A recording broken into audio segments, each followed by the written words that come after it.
Welcome to Three Takes. I'm Ishana. I'm Minali. I'm Mona. Three women. Three generations. One family, unpacking the questions we all ask. Hi, everyone. After our episode 5, Why Does Rejection Hurt So Badly? We got a lot of comments and messages, and a lot of you talk about the feedback. And we all know that most of the time feedback is stinks. So how can we make feedback simple? I'm really excited to get into this episode because, I don't think anyone likes feedback. I know it's not, a fun conversation to have. I don't really like receiving it, even though I know it's really important. And I also feel like there's just a lot of complexity on how to give it when it really shouldn't be that complicated. And I know, Mama, you just a couple years ago completed your master's in organizational talent and behavior. So I'm excited to hear your takes in terms of simpler methods and frameworks of how we can make feedback more simple. Yeah, because I remember the first technique of giving feedback that I learned was the sandwich technique, right? It's where you give someone a compliment, then you just throw in between a piece of feedback, of constructive criticism, and then throw on another compliment. But to me, that just seems so fake. It's get to the point because Yeah, it's just you don't need to be saying sweet nothings to me. Just tell me what it is you're observing and seeing. But at the same time, though, you also kind of have to be, as the receiver, in a mental space to actually be amenable to hearing feedback. Because I think when it comes out of left field, you can just get really frazzled by it. You're absolutely right, Minali, because feedback can only work where both person are aligned, where the person who is giving the feedback knows how to give the feedback. And then there is a receiving person who knows how to take it well, right? And is ready to, really ready to hear the feedback.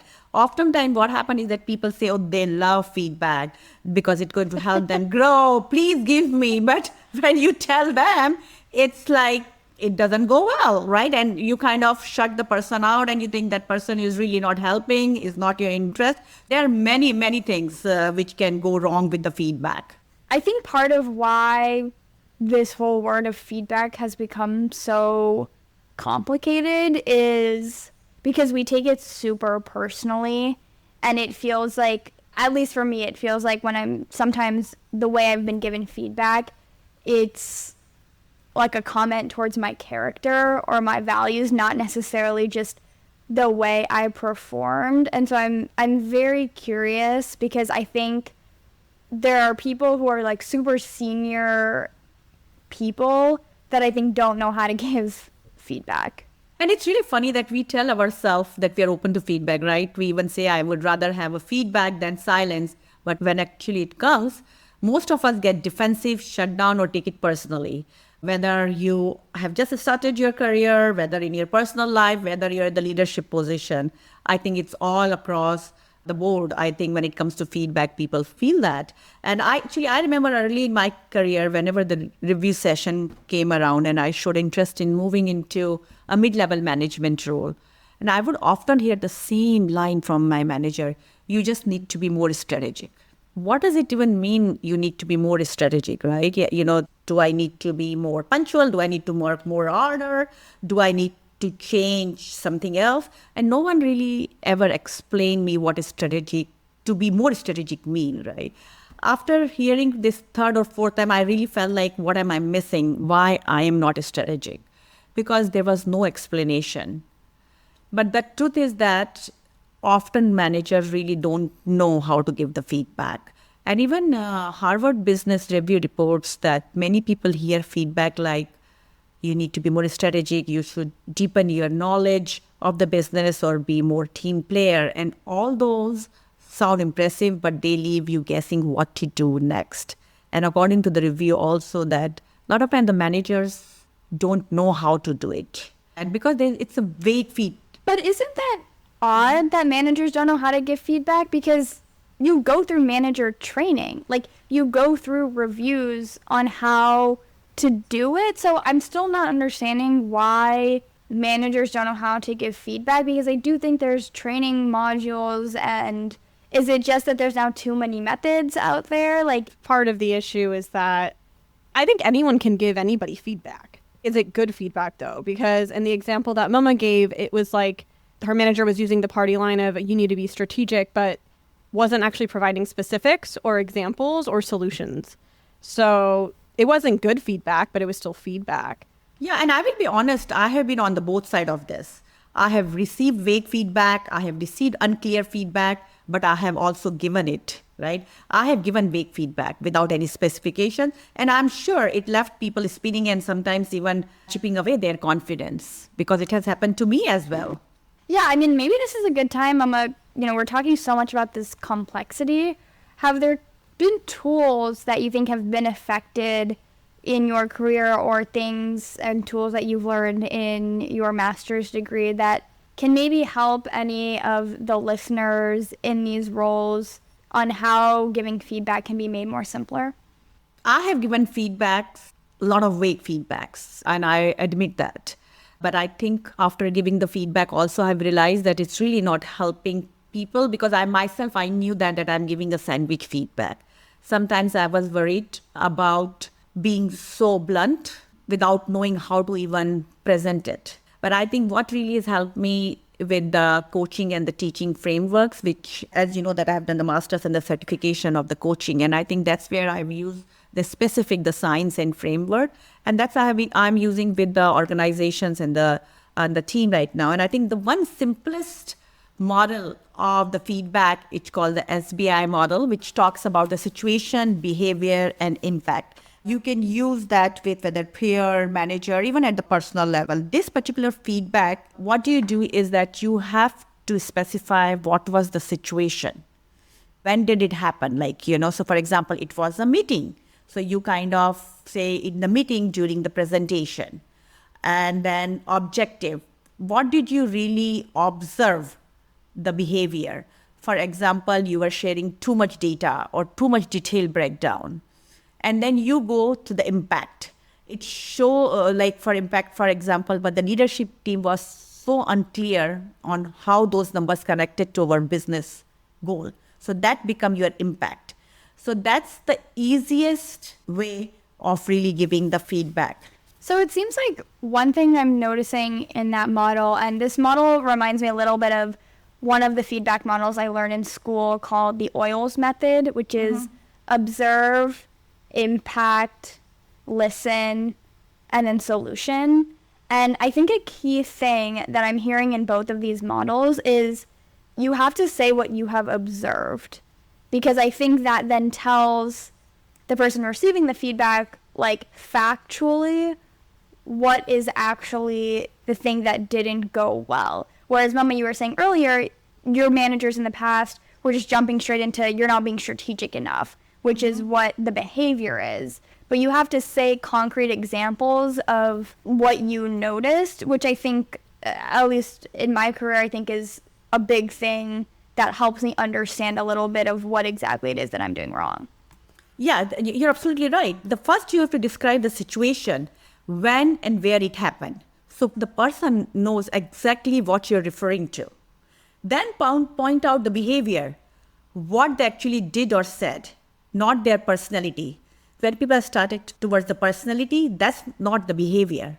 Then it becomes personal, right? Right. And then finally, you explain the impact, how it affected you, the team, or the outcome. Just for example, somebody is telling me you need to be strategic. What does that mean? But somebody tell me that when I was not strategic, what happened? What did I do? What kind of my behavior I did, right? And what did the impact? Then I think is what would have been better for me.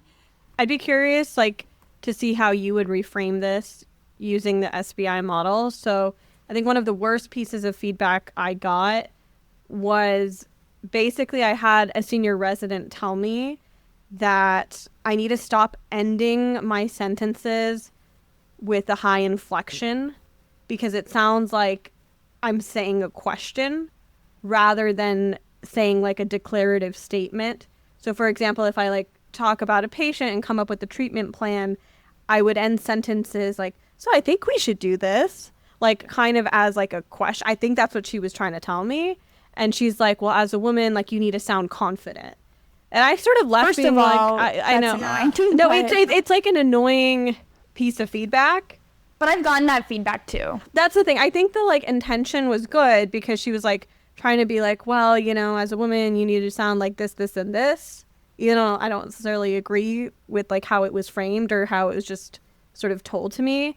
But like, let's say we take this SBI model. So like, Mama, how would you counsel somebody to give a type of feedback like that? Because that can go into territory of personal almost. You're absolutely right. So I think in your situation, I would probably tell you the situation. Like, okay, yesterday when you were talking to your patients, you were telling what you were recommending, but you were telling more as a question. That came as a behavior. What happened? The patient seemed confused and it more sounded like it is not a solution. You are asking. So what is important is that your senior telling you what happened when you were talking to the client, what, because of the way you asked in a question rather than a statement, what impact could have been on the patient, or it could be impacted that patient gets even more confused. So you can even add one more layer, maybe, which is a request. So actually there is a model which is called CABI model, which is the context, behavior, impact, and a request, where you can say, next time, may I request that instead of question, you make it more of a statement. I have a question about this because, again, I think there's so many models, and one of the models, the oils one that I was talking about, has the letter L, which stands for listen. And what I'm noticing them in the models that you mentioned is that it's a lot of the feedback, the person who's giving the feedback, doing a lot of the talking. But is there room to let the person receiving the feedback, you know, give their thoughts on, are they also self-aware of maybe these things that they're doing, or give them the space to also react as well? Because sometimes the feedback can be a little harsher. That's a really good point, Ishana. Actually, I use this all the time. This technique is that, you know, did I do right? What I could have done? My first question would be, what do you think could have been different? We could do something else. So I think it just opens up, and also it builds the trust that it's a two-way. It's a more of a collaboration versus just one person telling you what. So in that SBI model, though, where is that space to let the person receiving the feedback give their thoughts? Like, is it between the S and the B, between the B and the I? Because a lot of the times, maybe in the example you gave, that person maybe knows the feedback was coming, but what about if it's just like a surprise piece of feedback? So one of the things which a lot of time people misunderstood, that somebody is giving a feedback, means that's it. The feedback and the conversation is end. The feedback goes only well when the other person also participate.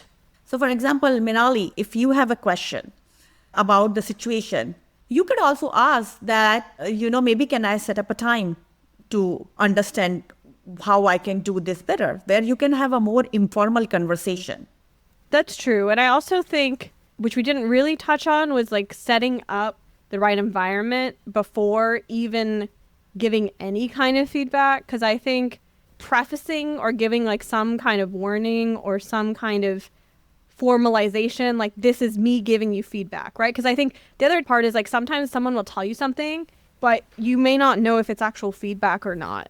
So I do think it's really important to kind of like timestamp that this is feedback. You know what I mean? Yeah. And I also think like one of the best forms of feedback I got was actually like when the person told me like, hey, I really care about you and your career growth, and I'm invested in your growth.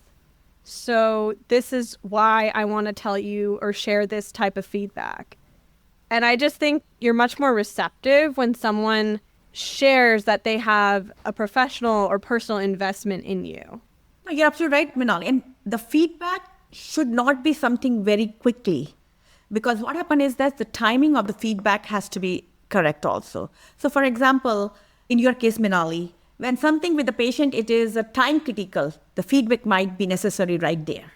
But something is just the feedback which can wait. It's always good to set up a time. Hey, I have some feedback. Would you be open? Or I would not set some time, because the mindset of receiving and giving also has to be there. Otherwise, it's not going to work. I agree. And I think that's also a big differentiator of there's the real-time feedback of something of just like, hey, you didn't align all these fonts on the PowerPoint correctly. Like, you need to fix it.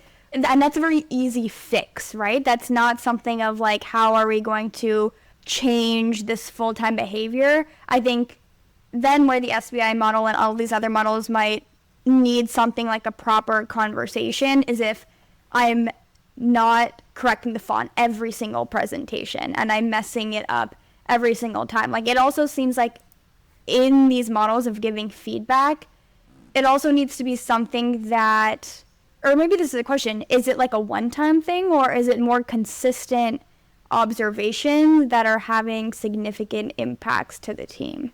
Absolutely. And also, any feedback, you have to show care and the challenge both, right? You cannot just say you are caring so much that you are giving the sandwich feedback.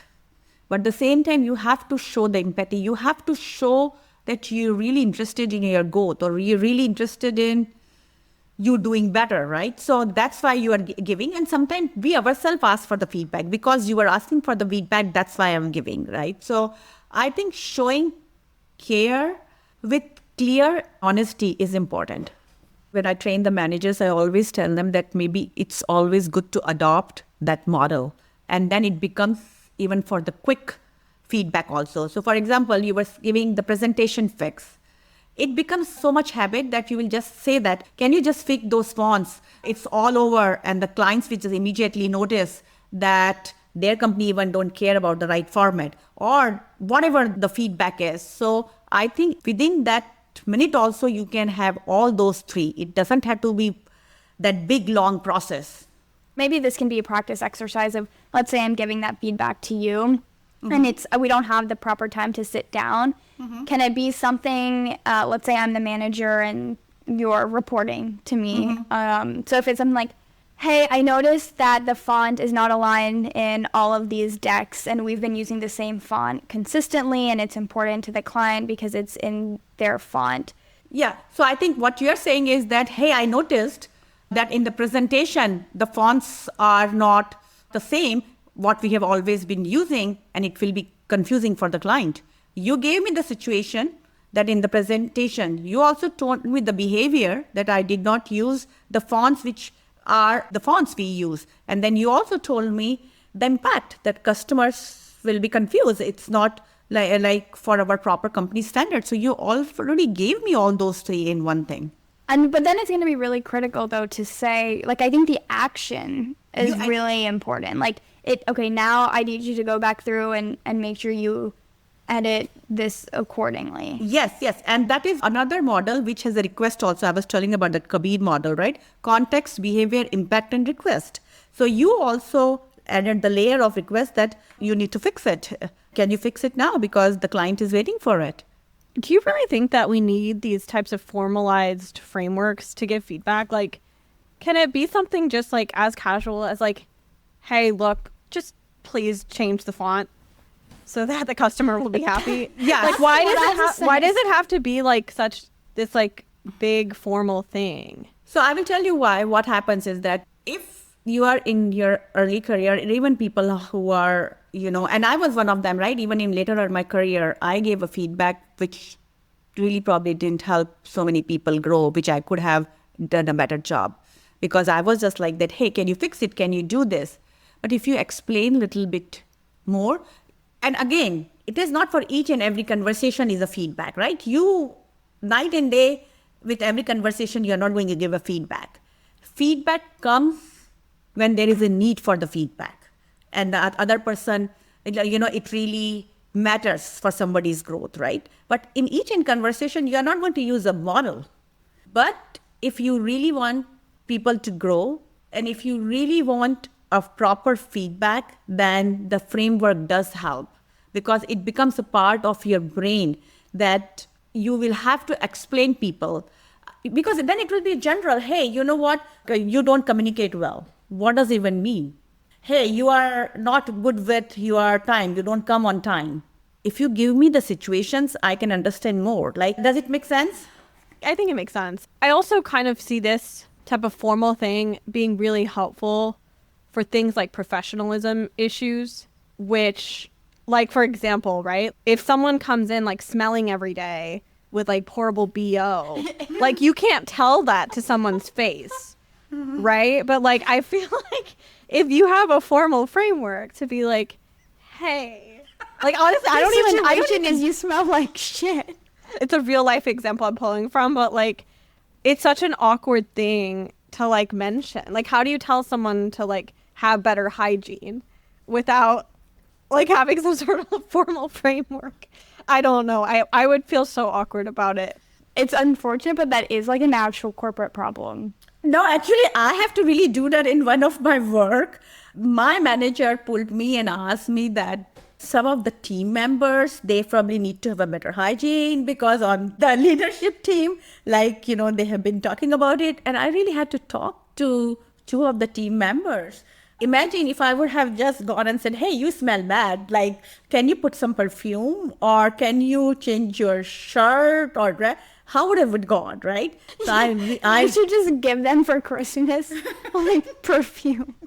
So, you know, I have to give the feedback. Like, I have to give the situation. I did have to give them the context and I have to show that what has it impacts and I have to request them. So I think in the professional and even I think in personal life also, I think sometimes then the blaming comes. And that's where I think what happens is that to have a proper metrics in order for not to become personal, these tools and the methods really comes handy.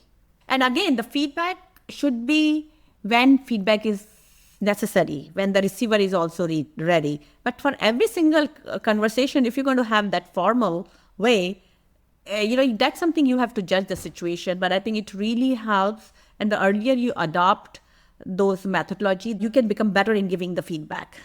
I think that's a good point. I think it's a skill I'm trying to work on. I just got into my role as an attending, right? And so I was on service in the hospital for a couple of weeks and I was working with residents and medical students. And when they asked me for feedback, I didn't necessarily have these like frameworks in mind, but I also didn't do like sandwich where I was like compliment, constructive criticism, compliment. It was more of just like whatever flowed naturally in the conversation. But I was trying to be very purposeful about bringing in specific examples like, oh, I saw you did this for this patient. Like, you know, maybe next time you can do like XYZ. I do think like having actual examples is really formative. But one thing I didn't do, which in retrospect I really should have done, is like I didn't actually give them the space to give me feedback. I did not ask them for feedback, which I think I should have done, but I didn't.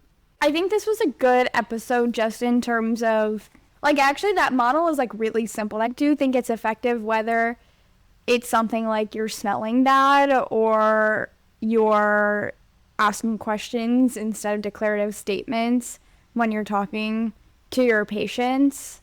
Yeah, that's all I have to say. Feedback is information. It's not a really judgment. And I think that's where it becomes tricky because when people start taking personally, it is information, not judgment, clear, caring, and forward-looking. And that's what the feedback is. And with the simple models like SBI, situation, behavior, impact, or the CABI model, which is the context, behavior, impact, and request, with adding the care and empathy part of it, but is still honest and help people grow is really, really important and straightforward for feedback. Yeah, I think for me, definitely the SBI model, I think is probably the most simple for me in terms of describing the situation, like what the observed behavior was, and then the subsequent impact. I think that's one that I think would be really practical for me to actually implement the next time I am leading a team. Or honestly, not even leading a team, even if I'm just someone's colleague and I'm trying to give feedback.